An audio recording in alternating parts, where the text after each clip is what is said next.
पाकिस्तानशी संबंधित सर्व व्हिसा रद्द करण्यात आलेले आहेत। गृह मंत्रालयाने हा निर्णय घेतलाय।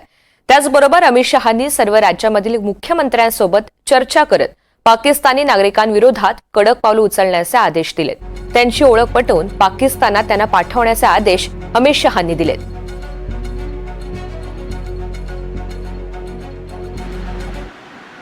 भारत सरकारने पाकिस्तानी नागरिक जे भारतामध्ये आहे त्यांचा व्हिसा रद्द केलेला आहे आणि त्यांना तात्काळ निघून जायला सांगितलेलं आहे।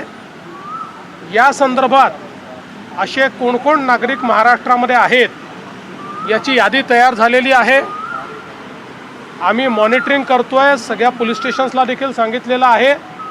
तात्काळ वेळेमध्ये त्यांनी देश सोडून गेला पाहिजे या दृष्टीनं पूर्ण मॉनिटरिंग केलं जाईल आणि जर कोणी त्याच्यात दिरंगाई केली तर त्याच्यावर कायदेशीर कारवाई केली जाईल। कुठल्याही परिस्थितीमध्ये पाकिस्तानी नागरिक व्हिसा कॅन्सल झालेला हा या भारतामध्ये राहणार नाही, या महाराष्ट्रामध्ये राहणार नाही। या संदर्भात पूर्ण काळजी आम्ही घेतो आहोत।